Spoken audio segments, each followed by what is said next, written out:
Assalamualaikum warahmatullahi wabarakatuh. Alhamdulillah, nahmaduhu wa nasta'inuhu wa nastaghfiruh, wa na'udzubillahi min syururi anfusina wa sayyiati a'malina, may yahdihillah fala mudhillalah, wa may yudlil fala hadiyalah. Asyhadu an la ilaha illallah wahdahu la syarikalah, wa asyhadu anna Muhammadan abduhu wa rasuluh. Ya ayyuhalladzina amanu ittaqullaha haqqa tuqatih wa la tamutunna illa wa antum muslimun wa ba'du. Para pemerhati roja, kaum muslimin dan muslimat yang dimuliakan Allah, Alhamdulillah, segala puji milik Allah, Rabb semesta alam, salawat dan salam atas Nabi kita Muhammad sallallahu alaihi wasallam, keluarga beliau, sahabat beliau, dan umat beliau sampai hari kemudian. Para pemerhati roja, kaum muslimin dan muslimat yang dimuliakan Allah, kita kembali bertemu di pagi ini masih bersama buku Ada Apa Dengan Remaja. Kita sampai pada poin bab keterampilan mendengar, keterampilan menyimak. Perlu kita ketahui bahwa mendengarkan itu juga perlu keterampilan, perlu kecakapan, dan itu tidak kalah penting dari keterampilan berbicara. Bahkan mendengar adalah hal utama yang menjadi dasar dari aktivitas komunikasi kita dengan orang lain, ya, dengan siapapun. Lebih-lebih lagi dengan remaja.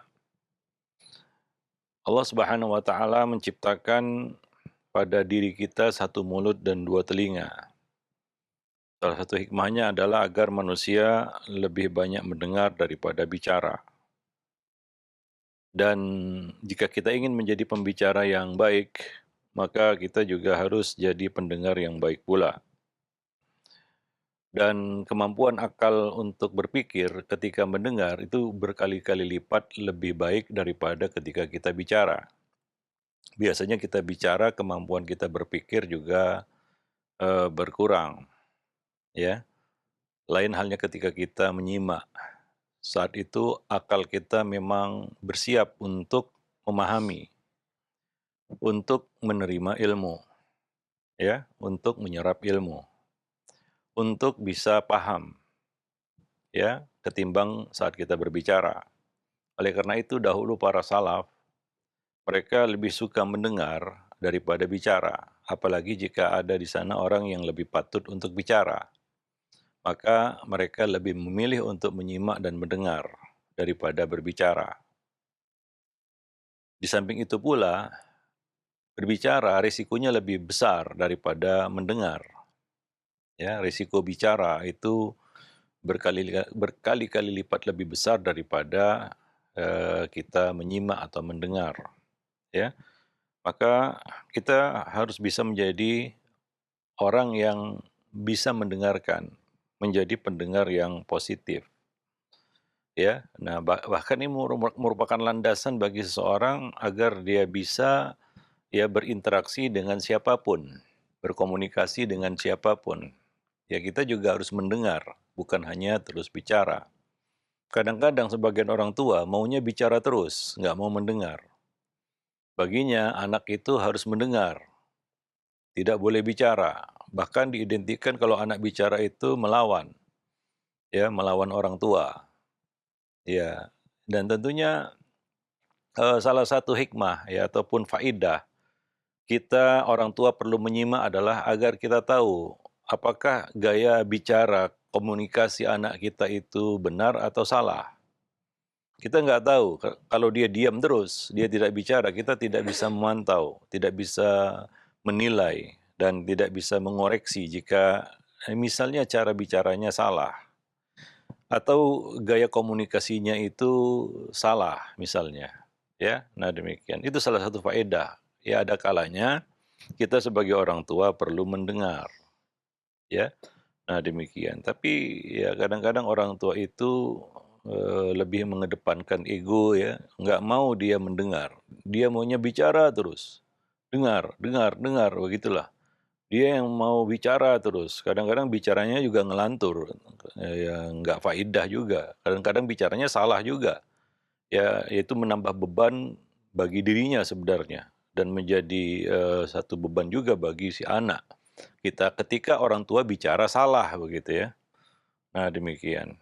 Maka ya memang kita perlu waktu untuk mendengar supaya kita bisa berpikir hingga ketika kita bicara, bicara kita juga benar dan itu meminimalisir kesalahan dalam bicara. Orang yang mau bicara terus, nggak mau mendengar, ini pasti bicaranya banyak salahnya ini. Ya, hingga ada ungkapan di luar sana banyak bicara banyak salahnya, banyak ngomong banyak salahnya. Ya, nah demikian. Ya, maka Allah mengingatkan, mengultimatum ya orang-orang yang berbicara. Ya, wa may yalfizu min qaulin illa ladaihi raqibun atid. Itu teguran, peringatan, ultimatum kepada orang yang bicara. Ya, dan Allah memuji orang yang mau mendengar. Wa idza quri'al Qur'an fastami'u lahu. Dan apabila dibacakan kepada kamu Al-Quran, maka simaklah perintah untuk menyimak, perintah untuk mendengar. Ya, nah dia. Maka Allah mengatakan walau law kunna nasma'u aw naqilu. Ya, itu yang Allah sebutkan dalam surat Al-Mulk. Dan seandainya kami dulu ya mau mendengar dan berpikir.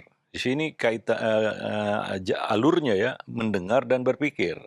Bukan bicara dan berpikir, tapi mendengar dan berpikir. Itu alurnya, itu jalurnya itu. Ya, mendengar itu alurnya adalah berpikir. Ya, nah demikian. Bukan bicara ya. Ya, Allah tidak mengatakan di situ ya lau natakallamu au naqilu, enggak. Lau kunna nasma'u au naqilu. Ya, sama itu kaitannya dengan al-faham atau al-aql, al-fiqh para pemerhati roja kaum muslimin dan muslimat. Tapi kadang-kadang banyak orang yang nggak bisa mendengar, tidak punya keterampilan mendengar, dan tidak siap untuk mendengar. Ya, maunya ngomong terus, ya, maunya bicara terus. Kadang-kadang ada sebagian orang di satu majelis, ada orang lain yang mungkin lebih patut bicara daripada dirinya, tapi dia ya ngomong terus, nggak ada berhenti. Ya, ini orang mungkin nggak tahu diri ya, nggak. Maka dahulu para salaf mengajarkan kita, kalau ada orang yang lebih patut bicara, mungkin dia lebih tua, lebih banyak ilmunya, lebih banyak pengalamannya, maka mereka lebih memilih diam untuk mendengarkan ilmu, menyimak ilmu. Ya, itu lebih bermanfaat bagi hati daripada berbicara. Ya, bicara itu jadi beban hati. Sementara mendengar itu adalah rohah bagi hati, ya, makanan bagi hati, ya. Nah demikian mendengar dan menyimak itu. Maka kita juga harus bisa menyimak, bukan hanya bisa bicara, ya. Nah, ada beberapa hal positif, di antaranya adalah jika kita memiliki keterampilan mendengar, maka kita akan mendapati banyak sekali ya faidahnya, di antaranya adalah orang-orang akan menyukai orang yang mau menyimak. Ya, karena orang suka diberi perhatian. Ya, orang suka mendapat perhatian dari apa yang mereka ucapkan. Ya, nah demikian. Maka orang yang bisa menyimak, mendengar, itu lebih disukai daripada orang yang bicara terus. Ya, nggak mau dipotong kadang-kadang. Ya, dia maunya dia dipahami terus, tapi dia nggak mau memahami orang lain. Ya, ini kan nggak baik ya. Nah, kita juga harus memahami manusia, orang lain, ya siapapun dia, ya apalagi anak-anak kita termasuk di antaranya. Ya, banyak orang tua itu kalau anak bicara itu langsung dipotong itu. Kamu tahu apa? Jangan banyak bicara, diam saja, begitulah. Ya, si anak pun ya mungkin ada hal-hal yang ingin disampaikannya jadi tertahan. Sehingga kita nggak akan bisa mengetahui apa yang sebenarnya ada di dalam dirinya. Ya, nah demikian. Ya, kemudian mendengar dengan baik itu akan membantu kita untuk dapat memahami anak remaja kita. Ya, memahami apa sebenarnya yang ada dalam pikirannya. Memahami argumentasinya, alasannya, ya kita perlu menyimak itu. Kadang-kadang dia melakukan kesalahan karena ada alasan ya dia melakukannya. Dan mungkin alasan itu salah dan mungkin juga benar. Maka kita harus bisa mengorek darinya ya dengan memancingnya untuk bicara. Ya, menyampaikan argumentasi, apalagi remaja. Remaja itu akalnya sudah menuju sempurna ya, menuju sempurna. Dia juga ingin dihargai dari apa yang menjadi hasil pikirannya. Walaupun kadang-kadang itu salah ya. Ya, maklumlah remaja kan begitu ya. Tapi dia juga ingin dipahami ya, ingin dimaklumi ya. Nah, demikian. Dan kita juga dapat mengetahui ya kadar berpikirnya ketika dia bicara ya. Tapi kalau dia terus diam, ya disuruh untuk dengar dan dengar, ya itu bukan dialog namanya, itu monolog ya. Ya dialog itu ya dua arah, ya kita bicara, dia mendengar, dia berbicara, kita mendengar. Nah demikian. Kemudian mendengar dengan baik itu akan membuat kita semakin berwibawa dan terhormat. Ya, seorang itu akan nampak wibawanya jika dia juga mau mendengar, bukan hanya bicara terus. Ya, orang yang bicara terus ini justru menjatuhkan wibawanya dalam mata pandangan orang lain ya. Mungkin dia merasa GR lah begitu ya, merasa wah saya ini nggak ada yang memotong pembicaraan saya bisa bicara terus, orang lain yang hanya bisa mendengar ya. Ya mungkin orang lain diam saja, cuma ya orang dapat menilai begitu. Orang-orang seperti ini ya mungkin wibawanya jatuh di mata orang lain ya. Nah demikian. Wallahu a'lam bishawab. Jadi kadang-kadang kita juga ya harus menjaga wibawa dengan mau mendengar, dan itu lebih terhormat ya. Sehingga artinya ya kita mau memahami orang, mau mendengar ya. Nah, begitulah manusia ya, berdialog dua arah ya. Nah, sehingga bisa saling memahami ya, hingga meminimalisir yang namanya miskomunikasi. Ya miskomunikasi itu biasanya terjadi kalau bicaranya satu arah saja. Ya, yang lain tidak dikasih kesempatan untuk bicara, itu pasti miskom itu. Ya, nah demikian. Wallahu a'lam bishawab. Dan juga hal itu akan memberi rasa percaya diri pada remaja ya, ketika dia dipersilakan untuk bicara dan kita mau menyimak. Wallahu a'lam bishawab. Kemudian mendengar dengan baik itu akan memberikan kita kesempatan untuk masuk ke dalam hatinya. Ya, manusia itu susah dipahami memang. Maka perlu dipancing dengan bicara dia. Dipersilakan untuk bicara karena dari seperti dikatakan lisan itu adalah duta bagi hati. Kita dapat mengetahui hati seseorang dari bicaranya. Maka bagaimana kita tahu bisa menyelami hati anak kita kalau dia tidak diberi kesempatan untuk bicara? Biarkan aja dia bicara supaya kita dapat mengetahui isi hatinya. Ya, karena orang itu bicara kadang-kadang mengungkapkan isi hati. Dia ingin mengungkapkan unek-uneknya ya. Nah, demikian. Wallahu a'lam bishawab. Dan ketika kita bisa masuk ke dalam hatinya, kita akan bisa lebih mudah untuk mempengaruhinya. Ya, untuk memberikan ya kita katakan pengarahan-pengarahan kepada dirinya. Ya, wallahu a'lam bishawab. Nah, kemudian orang tua yang suka mendengar itu akan mendapatkan tempat yang baik di tengah-tengah anak-anaknya. Ya, nah demikian. Ya akan terjalin keakraban ya, hubungan yang harmonis ya, dinamis ya dengan anak-anak begitu ya. Nah, orang tua yang ya mau mendengar ya, atau suka mendengarkan celotehan anak-anaknya kan begitu ya, ataupun unek-unek mereka ya, karena anak remaja juga banyak beban sebenarnya. Apalagi dia banyak masalah, dia sebenarnya dia ingin menyampaikan banyak unek-unek ya. Nah itu yang perlu kita siapkan waktu untuk mendengar ya. Nah demikian, wallahu a'lam bishawab. Mungkin untuk melepaskan beban hatinya juga, ya maka dia perlu bicara ya. Nah, jadi kalau tidak dikasih kesempatan untuk bicara, lalu bagaimana dia bisa melepaskan segala keresahan ataupun unek-unek di dalam hatinya. Ya, nah demikian.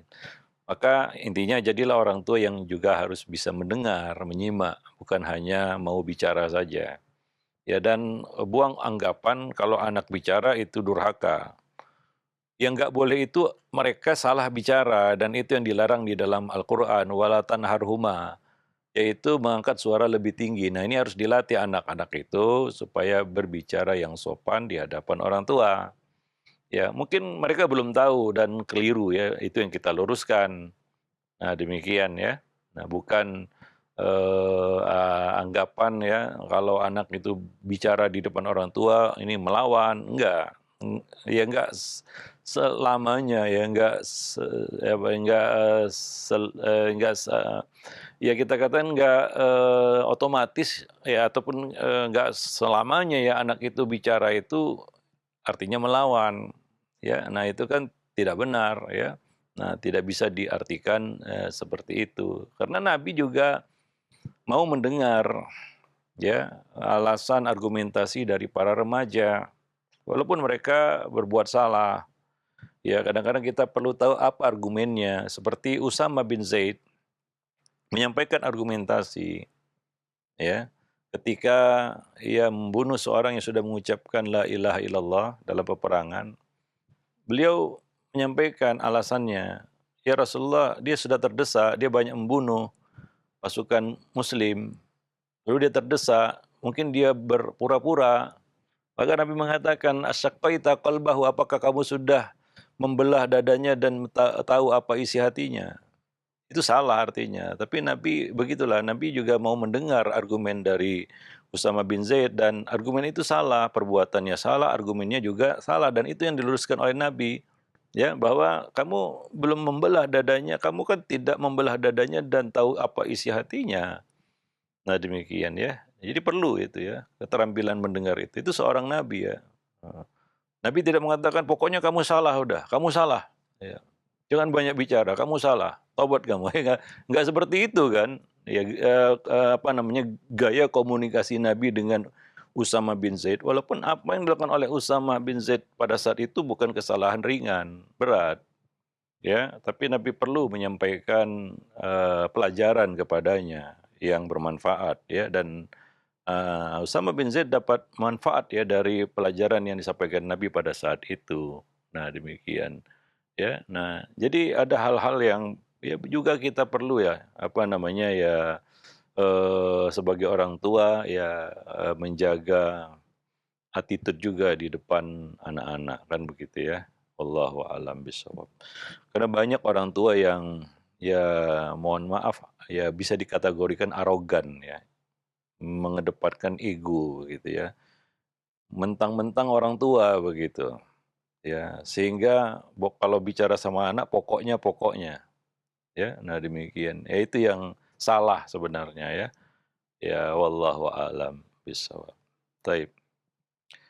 Eh, Sebagian orang tua juga nggak berani ya untuk mendengar. Nah, ini juga banyak orang tua seperti itu, nggak berani mendengar apa yang akan diungkapkan oleh anaknya. Mungkin dia takut shock kan begitu ya mendengar pengakuan anaknya. Ya nggak perlu juga kita takut ya. Itu sama dengan orang yang sebenarnya punya penyakit tapi dia takut memeriksakan dirinya. Ada juga orang seperti itu. Ya, ya, sebagian orang tua takut kalau anaknya bicara, wah nanti akan terungkap gini dan dia tidak siap dengar. Ya, lalu apa, kita katakan, faedahnya kita menutup telinga begitu ya. Toh itu satu hal yang perlu kita dengar juga ya dan perlu kita luruskan. Sejauh mana kalau itu salah, sejauh mana kesalahan itu. Karena level kesalahan itu kan bertingkat-tingkat. Ya, kalau kita nggak bisa menduga-duga ya. Eee, Level kesalahan yang dilakukan oleh anak-anak kita, dan itu perlunya kita mendengar, ya. Nah, sebagian orang tua nggak berani gitu ya, mendengar pengakuan anaknya ataupun perkataan anaknya, ya. Ya, keluh kesah anaknya, ya. Karena dia, ya mungkin, berprinsip lebih baik nggak dengarlah, sudah tutup telinga, begitu ya. Nah, demikian. Kalau tahu jadi beban hati saja katanya. Ya sebagai pendidik, ya memang itulah dia tugas kita, memang berat ya, tapi mau tidak mau, itu adalah suatu hal yang harus kita lakukan. Wallahu a'lam bishawab. Taib. Nah, berikutnya, poin berikutnya bagaimana menjadi pendengar yang positif, pendengar yang baik ya. ada beberapa hal yang mesti kita perhatikan agar bisa menjadi pendengar yang positif. Di antaranya adalah ya, melatih untuk lebih banyak mendengar daripada bicara, ya. Mendengar itu perlu latihan juga ya. Kalau tidak, orang yang nggak terbiasa mendengar dengan baik, satu, dia nggak punya ketahanan dalam menuntut ilmu. Karena menuntut ilmu itu, ya, mayoritas aktivitasnya adalah mendengar. Ya, maka sebagai contoh, ya sebagian orang yang hadir di majelis ilmu, ketahanannya untuk mendengar itu cuma mungkin 5 menitan. Habis itu udah nggak fokus lagi, dia nggak mampu mendengar lagi. Ya, mendengar tapi sudah blank begitu ya. Ya, sudah melongo aja, ya, sudah sebenarnya sudah lost itu, sudah hilang konsentrasinya. Ya, karena ketahanan mendengarkan ilmu itu cuma 5 menitan mungkin, ya. Nah, ada yang lebih dari itu, ada yang bisa fokus dari awal dia mendengar sampai akhir, ada. Nah, ini perlu latihan ya. Anak juga perlu dilatih untuk mendengar. Nah demikian ya, wallahu alam bissawab. Apalagi nasihat, kan nasihat itu kan untuk didengar, bukan untuk dilihat, ya. Nggak ada yang bisa dilihat dari nasihat. Ya, dan kita kan perlu nasihat. Nasihat itu perlu didengar. Maka kalau kita tidak melatih diri untuk mendengar, jadilah kita orang yang bebal, nggak bisa dinasihati, nggak mau dengar nasihat. Yang ada dalam hati ngelawan aja, ya, menolak saja, ya. Nah, karena tidak biasa mendengar, karena nasihat itu perlu didengar. Ya kadang-kadang, ya itu tidak pandang setinggi apapun ilmu kita, ya. Nabi saja mau mendengar, ya. Sebagian orang karena status sosialnya, ya, atau tingkat pendidikannya, dia nggak mau mendengar, ya. Nah, ya di dalam dialog misalnya, ya mungkin lawan dialog kita levelnya lebih rendah. Ya tapi kadang-kadang kita juga harus mendengar darinya, kalau kita berdialog ya. Kecuali kita menyampaikan ilmu, ya kita memang kewajiban kita untuk bicara. Tapi kalau dalam berdialog, Nabi berdialog dengan siapapun selalu memberikan kesempatan kepada lawan bicara untuk berbicara. Bahkan di dalam taklim beliau, beliau selalu bertanya dan selalu memancing audiens atau pendengar untuk berbicara juga, bertanya. Itu cara Nabi ya di dalam taklim ya. Itu perlu juga. Kalau kita terus ngomong sampai dari 1 atau 2 jam itu, ya orang juga kadang-kadang nggak semua punya kemampuan mendengar. Tidak semua, apalagi hari ini ya. Ya, kemampuan mendengar, kemampuan baca itu rendah. Ya, nah, maka ya kadang-kadang perlu diselingi ya dengan mengajak mereka berinteraksi, dan itu yang dilakukan oleh Nabi. Ya, Nabi selalu dan sering mengajak audiens untuk berinteraksi, bertanya kepada mereka, ya. Pertanyaan-pertanyaan yang sebenarnya jawabannya mudah, tapi mereka selalu menjawab, Allah dan Rasulnya yang lebih tahu, ya. Karena ya mereka, tahu mereka sedang diminta atensinya untuk mendengar, kan begitu ya. Nah, dan ada juga yang kadang-kadang Nabi melontarkan pertanyaan, ya, di dalam taklim beliau. Nah, cara seperti ini juga harus kita gunakan sebenarnya, ya. Nah, cara seperti ini ya juga harus kita gunakan, sehingga ada interaksi dengan orang yang mendengarkan kita. Apalagi itu live ya, kalau mungkin online itu agak susah kan begitu ya. Ya, tapi kalau kita tatap muka misalnya ya, apalagi itu ya kita katakan majelis yang khusus ya, maka ya berinteraksi itu adalah salah satu cara untuk menarik atensi ya dari para pendengar ya. Nah demikian, wallahu a'lam bishawab. Taib. Kemudian diam ya. Manusia diberi anugerah lisan itu untuk 2 hal, untuk diam dan bicara. Untuk diam dan bicara. Ya. Ada sabda Nabi yang berbunyi, Nabi bersabda, Ya, "Man kana yu'minu billahi wal yaumil akhir falyakul khairan aw liyasmut." Barang siapa beriman kepada Allah dan hari akhirat, hendaklah dia berkata yang baik atau dia diam, ya. Jadi diam itu juga salah satu hal yang menjadi nikmat lisan itu ya. Lisan bisa diam begitu. Diam pada waktu yang tepat, ya tidak jadi setan bisu atau setan bicara, ya. Nah, ini kan perlu fikih sebenarnya, ya. Nah, diam dan memberi kesempatan kepada orang lain untuk mengungkapkan pikirannya, ya. Nah, menyimak itu kan perlu diam, ya. Nggak mungkin kita nyimak sambil bicara begitu ya. Tentu nggak akan bisa dilakukan itu dalam satu waktu gitu ya. Kita menyimak dalam waktu yang bersamaan, kita juga bicara, itu nggak bisa itu, ya. Kita harus memilih salah satunya. Kalau kita memilih menyimak, maka diamlah, ya. Nah, kadang-kadang orang nggak tahan juga untuk diam, ya. Nah, ya diam juga dari satu sisi ya teruji, ada ungkapan diam itu emas, kan begitu ya. Ya, Nabi juga mengatakan man somata naja, barang siapa yang dia diam dia selamat, gitu. Ada beberapa hadis yang memuji tentang diam gitu ya. Walaupun kita nggak boleh diam terus, ya. Itulah manusia, ada waktunya diam, ada waktunya bicara, ya. Kalau diam terus juga nggak boleh kan begitu ya. Nah, kecuali bisu kan begitu ya, ya nggak bisa bicara. Tapi kalau kita bisa bicara, ada waktunya kita harus bicara, ada waktunya kita harus diam. Orang yang fakih, bijak adalah orang yang tahu kapan dia diam dan kapan dia harus bicara.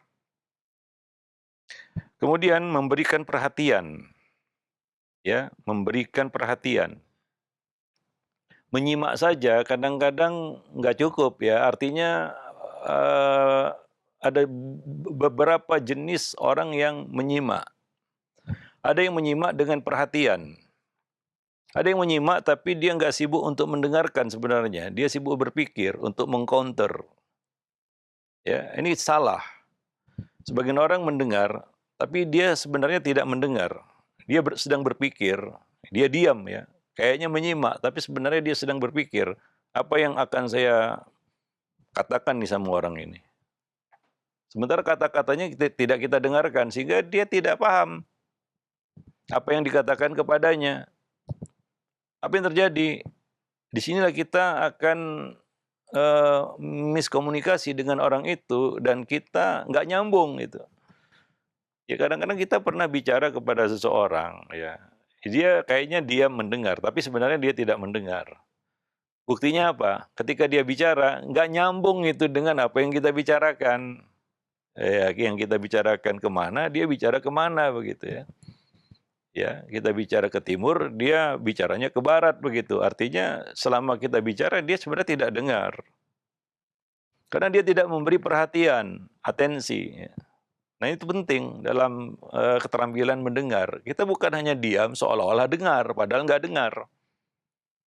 Ya. Nah, kalau kita betul-betul mendengar, kita paham apa yang dia katakan itu. Kalau kurang paham, kita minta ulangi kan gitu ya. Nah demikian. Ya baru itu nyambung itu. Ya kalau tidak, ya kadang-kadang nggak nyambung. Ya.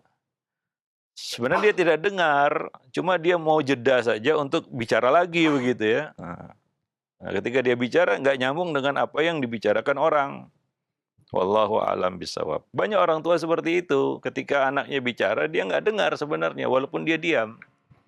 Karena dia tidak memberikan perhatian. Nah, ketika dia ngomong lagi, kadang-kadang nggak nyambung dengan apa yang disampaikan oleh si anak. Ya, para jemaah yang dimuliakan Allah. Ya, pemerhati roja yang dimuliakan Allah. Taib. Kemudian, berikutnya adalah setelah ya kita katakan kita memberi perhatian atau atensi ya kepada orang yang bicara dengan kita, ya. Berikutnya adalah menyimak ya dengan baik, penyimakan. Artinya ya kita dengar dari awal sampai akhir, nggak dipotong. Ini adab bicara juga, adab dialog ya. Itu tidak memotong perkataan orang. Ya, kalau kita memberikan perhatian maka berikutnya adalah kita tidak memotong pembicaraan orang. Kalau dia sedang bicara, biarkan dia bicara sampai selesai. Ya, nah, setelah itu baru kita ngomong. Ya, kalau kita bicara pun dipotong orang juga kita nggak berkenan ya. Ya, karena kita merasa belum menyampaikan semua. Apalagi sudah motong pembicaraan orang nggak nyambung lagi. Sudah dia potong pembicaraan orang kadang-kadang nggak nyambung lagi begitu ya. Nah, ini kan jelas menunjukkan sikap arogan, ego ya, mau menang sendiri istilahnya. Dan itu nggak baik ya. Wallahu a'lam bishawab. Nah, demikian. Jadi jangan potong ya. Nah, biarkan dia bicara, lawan bicara kita selesai, baru kita menimpalinya ya, mengomentarinya, meluruskannya atau menambahkannya dan seterusnya. Ya, nah demikian. Kemudian berikutnya adalah motivasilah anak remaja kita untuk berbicara tentang dirinya. Misalnya dengan beri pertanyaan, apa pendapatmu? Mengapa kamu melakukan itu? Kan begitu ya. Apa alasanmu? Kan begitu ya. Ini teladan yang dicontohkan oleh Nabi Ibrahim ketika meminta pertimbangan kepada putranya, yaitu Nabi Ismail. Yang Allah ceritakan di dalam Al-Quran, surat As-Saffat ayat 102. Ya, Allah berfirman, "Falamma balagha ma'ahu as-sa'ya qala ya bunayya inni ara fil manami anni adbahuk. Fanzur madza tara." Coba perhatikan, maka tatkala anak itu sudah sampai pada umur yang bisa bekerja, bisa bantu orang tua istilahnya, ya, sanggup berusaha bersama ayahnya, membantu ayahnya. Ibrahim berkata, "Wahai anakku, sesungguhnya aku melihat dalam mimpi bahwa aku menyembelihmu." Ini maksudnya adalah aku dapat perintah dari Allah Subhanahu wa taala untuk menyembelihmu dan aku lihat itu dalam mimpi. Karena mimpi para nabi itu benar ya, wahyu. Beda dengan mimpi kita ya, mungkin hanya bunga-bunga tidur atau gangguan setan. Mimpi para nabi wahyu. Allah menyampaikan wahyu kepada para nabinya salah satunya lewat mimpi. Ya. Maka isi mimpi Nabi Ibrahim ini adalah perintah untuk menyembelih Ismail, anak beliau. Padahal saat itu Ismail sedang tumbuh-tumbuhnya sebagai remaja yang sudah sampai kepada usia as-sa'i, yaitu sanggup untuk bekerja, membantu orang tua. Ya. Apa kata Nabi Ibrahim kepada putranya itu? Fandur madza tara. Maka pikirkanlah apa pendapatmu, bagaimana pendapatmu. Di sini Nabi Ibrahim memberikan ruang ya kepada putranya. Ya, tidak searah lalu berkata, aku dapat perintah nyembelihmu, pokoknya kamu disembelih. Jangan banyak bicara, ini perintah dari langit gitu ya. Jangan banyak argumentasi ya. Nggak perlu babi bu. Ya nggak seperti itu Nabi Ibrahim. Ya walaupun itu perintah Allah, Nabi Ibrahim tahu itu. Tapi Nabi Ibrahim memberikan ruang kepada anaknya, putranya Ismail untuk menyampaikan pendapat.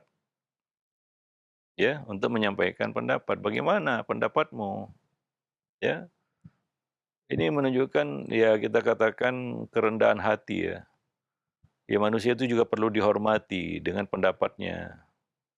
Dan kita juga harus mau mendengar ya dari manusia. Ya, nah demikian. Maka Ismail menjawab, "Ya abatif al ma tu'mar." Wahai ayahku, lakukanlah apa yang telah diperintahkan itu. Satajiduni insyaallah minas sabirin. Engkau akan dapati aku termasuk orang yang sabar insyaallah. Nah demikian, faedah yang bisa kita petik di sini adalah Nabi Ibrahim memberikan ruang kepada putranya untuk bicara juga. Ya tidak satu arah, pokoknya kamu harus sembelih, jangan banyak omong. Udah telentang situ. Enggak. Ya, walaupun itu perintah Allah ya. Nah, demikian. Ya, itu pelajaran yang bisa kita petik di sini. Ya. Wallahu a'lam bishawab. Dan itu membuka hati Ismail untuk rela ya melakukan apa yang diperintahkan itu. Sabar ya. Nah, demikian. Wallahu a'lam bishawab.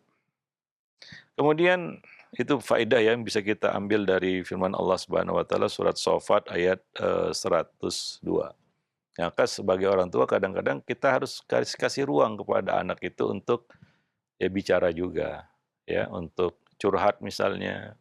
Ya kalau kita potong terus wajar aja kalau anak itu lebih suka curhat sama orang lain karena orang lain mungkin lebih siap untuk mendengar daripada orang tuanya. Nah, orang tua tidak ya menjadi tempat curhat yang favorit bagi anak, bahkan cenderung nggak mau menghindar. Kenapa? Karena kalau udah ketemu sama orang tua, disuruh dengar aja nggak mau mendengar dia. Maka dia akan pilih orang lain, dia bisa curhat. Ya curhatlah kepada ustadz misalnya, kepada temannya, kepada sahabatnya, kepada orang lain, bukan kepada orang tuanya. Kenapa? Karena kalau curhat sama orang tua nggak mau dengar. Ya orang tua nggak mau dengar. Ya, nah demikian. Wallahu a'lam bishawab. Taib, ya. Masalahnya adalah orang lain belum tentu mau kasih solusi. Orang lain belum tentu bisa memahami anak ini seperti orang tua memahaminya. Ya, wallahu a'lam bishawab. Dan belum tentu juga orang lain itu setulus orang tua kan begitu ya dalam memberikan kita katakan ya solusi ya kepada anak tersebut.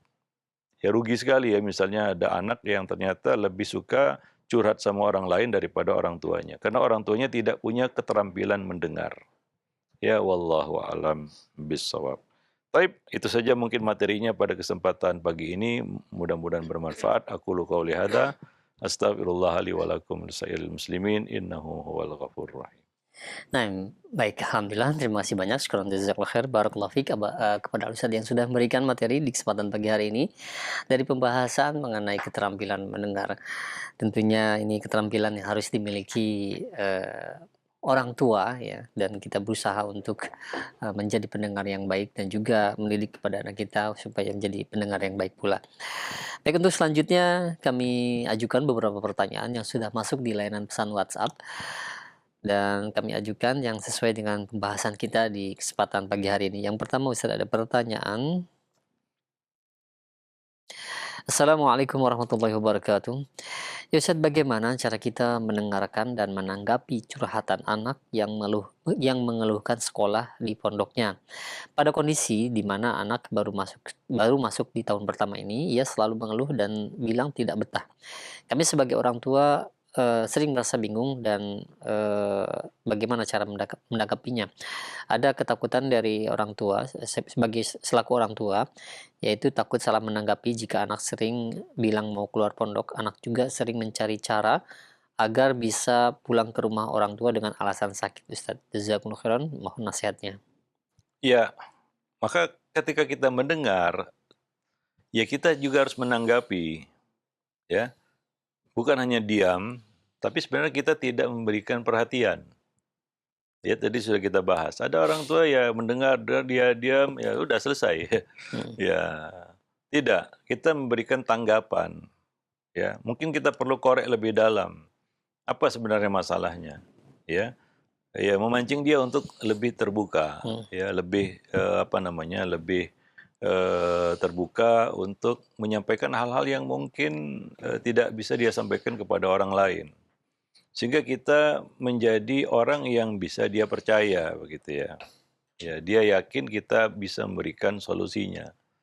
Untuk menanamkan ini pada orang yang mau bicara sama kita itu nggak mudah. Ya, termasuk anak-anak kita juga, ya.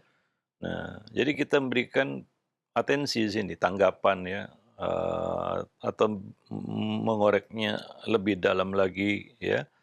Bahwa kita betul-betul mendengar apa yang dikatakannya, bukan diam. Sebenarnya kita mengatakan ya apa namanya ya sudah ya sudah kan begitu ya. Ya artinya kita nggak memberikan respon apapun gitu ya. Kita nggak ada solusi sebenarnya ya. Nah demikian ya kadang-kadang eh, ketika dia terbuka ya, ya menyampaikan masalah yang sebenarnya itu bisa menjadi poin bagi kita untuk mempertimbangkan langkah selanjutnya, kan begitu ya. Nah demikian. Ya bukan sepihak gitu ya, kita maunya dia bertahan bertahan bertahan gitu ya, hmm, kita mau dengar tapi sebenarnya kita nggak memberikan atensi apapun. Ya karena nggak ada solusinya sama sekali. Ya, anak itu ya curhat aja begitu ya. Mmm, Nah demikian. Ya, jadi nggak dua arah jadinya. Ya, tadi ya kita bukan hanya menyimak, ya kita juga sebelumnya ya bab sebelumnya kita harus punya keterampilan berbicara ya. Nah demikian. Di samping juga kita harus punya keterampilan di dalam mendengar. Jadi ada dialog situ dua arah, mau terbuka, masalahnya apa, ya. Ya anak itu kalau nggak dipancing biasanya juga nggak terbuka dia ya. mhm. Ya perlu dibuka, diurai sama orang tua gitu. Maka ya perlulah keterampilan di dalam berkomunikasi tadi, ya. Nah demikian, wallahu a'lam bishawab. Dan biasanya dampaknya kalau misalkan mereka dikabulkan untuk pindah itu, di tempat sekolah lain pun biasanya begitu juga, Ustaz, ya? Iya, makanya perlu kita dalami ya masalahnya apa Mhm. sebenarnya kan gitu ya. Ada sebagian anak terus terang nggak cocok dengan metode pondok Iya. ya. Itu kan perlu kita apa ya, perlu kita gali dari anak itu. Mhm. Keluhannya apa sebenarnya, masalahnya apa, kan begitu. Ya, ya perlu jadi pendengar yang baik dulu kan begitu ya. Lalu tanggapi, jangan diem aja kan gitu ya. Seolah-olah kita nggak dengar jadinya dalam Mhm. pandangan dia ya. Mhm. Orang tua saya diem aja nggak ada beri tanggapan apa-apa kan begitu ya. Nah saya sudah ngomong panjang lebar ya orang tua saya diem aja katanya. Iya. Ya dalam hatinya mungkin seperti itu kan begitu ya. Nah. Wallahu a'lam bishawab. Nah, baik, alhamdulillah terima kasih banyak, syukron jazakallah khair atas jawaban dan nasihat al Ustaz. Demikian untuk yang bertanya dan selanjutnya yang kedua kami ajukan kembali ada pertanyaan. Ya Ustaz, bagaimana cara berkomunikasi yang baik dengan anak perempuan yang sudah cukup dewasa tentang, masalah jodoh Ustaz?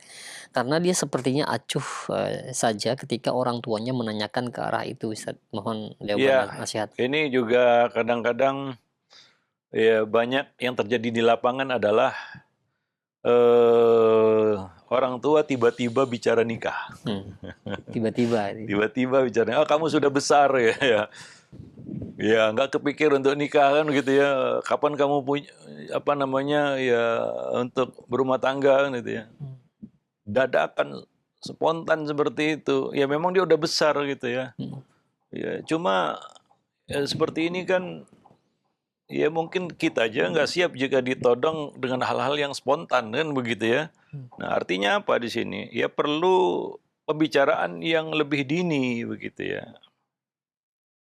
Mungkin di awal remaja itu sudah diarahkan kan begitu ya mhm, tentang rumah tangga. Nggak harus to the point langsung kamu cari jodoh ya ketika dia menginjak usia 10, 11 tahun kan gitu ya. Enggak kayak gitu cara komunikasinya.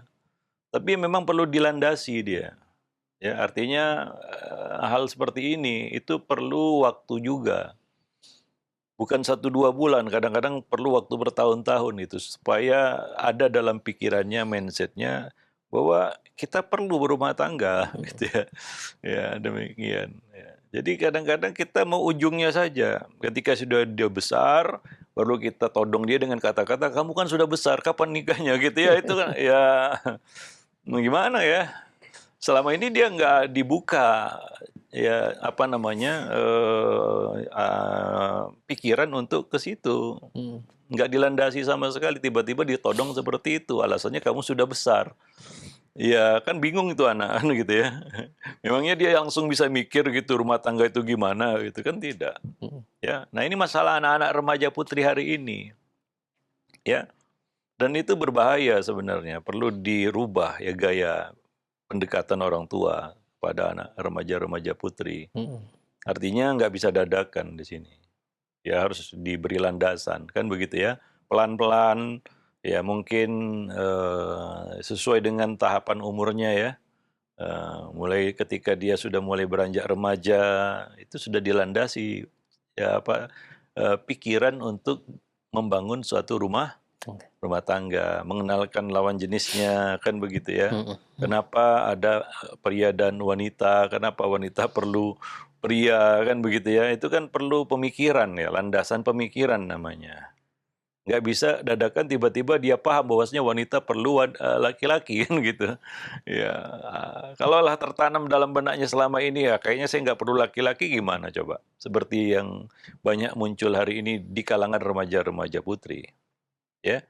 Nah, itu lebih kepada ya orang tua membiarkan begitu ya.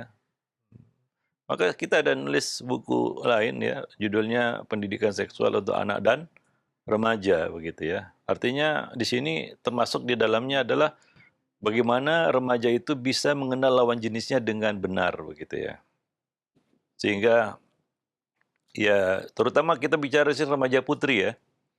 Ya sehingga dia punya landasan berpikir yang benar juga tentang berumah tangga. Ya, dan dia bisa mempersiapkan diri jauh-jauh hari ya. Mhm. Ya bahwa dia akan jadi istri itu bagaimana, ya kemudian dia akan jadi ibu itu bagaimana kan begitu ya. Wallahu alam bissawab. Nah, demikian. Jadi mulai Ya. awal remaja saja harus Iya, diajak karena ya bicara terus seperti terang itu. aja nggak sama remaja dulu dengan remaja hari ini. Kita dulu terkesan natural ya masa remaja kita, karena kita nggak banyak menelan informasi. Ah, iya. Nggak banyak juga yang kita lihat, ya, terbatas. Ya. Remaja sekarang berbeda. Iya. Dunia sudah dalam genggaman mereka. Informasi dari ujung dunia bisa dia Akses. akses dengan mudah. Dan ini tentunya apa? Lebih banyak informasi yang nempel di otaknya. Ya. Mhm. Dibandingkan kita dulu ya. Iya. Ya, generasi-generasi tahun abad 20. Ya, kita nggak banyak info ya, karena ya akses juga nggak seperti hari ini kan Iya. begitu ya. Beda dengan anak remaja hari ini. Apa tontonan mereka? Medsos. Medsos apa? Isinya informasi semua. Mhm. Nggak semua informasi itu baik. Kadang-kadang imbus, informasi busuk. Ya. Nah, apakah informasi itu bisa terabaikan begitu saja dalam benak manusia hari ini? Enggak. Yaitu tantangan kita hari ini. Kita dijejali dengan banyak informasi yang kadang-kadang kita tidak bisa milah-milih. Ini informasi sebenarnya manfaat atau mudarat kan gitu ya. Mhm. Jangan-jangan ini informasi busuk dan kebanyakan ya di medsos itu yang banyak yang dominan itu imbus, Mhm. informasi busuk. Ya dan ini mengubah gaya hidup manusia hari ini, merubah cara pandang mereka, merubah segalanya. Ya, nah jadi memang berbeda ya remaja dulu dengan sekarang. Nggak bisa disamakan, wah dulu kayaknya nggak ada orang tua kita bicara beda ya dengan hari ini. Mereka tahu yang namanya child free, yang mereka tahu apa namanya gaya hidup remaja-remaja Gen Z kan begitu yang kayaknya bisa mandiri, nggak perlu laki-laki. Dulu kan remaja-remaja putri nggak ada kepikiran seperti itu. Mainnya Mhm. juga beda. Dulu anak-anak kecil ya, mainnya boneka-bonekaan ya, rumah tanggaan ya itu mainan-mainan anak-anak zaman dulu ya waktu Iya. kecil. Sekarang kan tidak, anak sekarang mainnya HP. gadget, kecil-kecil Pak, mainnya gadget. Apa yang mereka lihat? Hal-hal yang sebenarnya hanya bisa diakses, dilihat oleh orang dewasa. Wajar kalau cepat baliknya. Ya, dan kadang-kadang nggak seimbang dengan apa perkembangan usianya ya, Iya. pertumbuhan usianya. Nah ini yang ya menjadi hal yang kacau jadinya ya. Nah demikian hingga muncullah eh, ya kita katakan hal-hal yang nggak kepikiran sama orang tua yang mungkin dia remajanya dulu ya.